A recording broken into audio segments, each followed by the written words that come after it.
عليك بطرق الهدى ولا يضرك قلة السالكين، وإياك وطرق الضلالة ولا تغتر بكثرة الهالكين.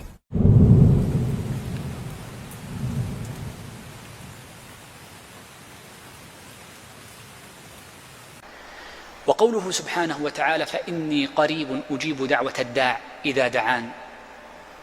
كل موضع في كتاب الله عز وجل إذا سئل النبي صلى الله عليه وسلم وحكى الله عز وجل سؤال الناس قال الله عز وجل: قل، إلا في هذا الموضع، فإن الله عز وجل لم يقل قل، وإنما قال: فإني قريب أجيب دعوة الداع.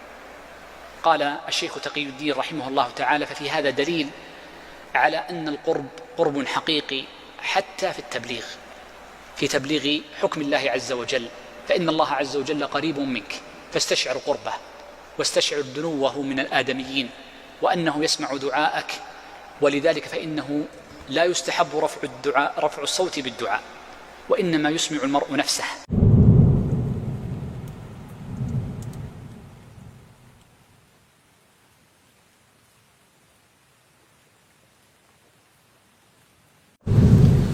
إن هذا العلم دين، فانظروا عمن تأخذون دينكم.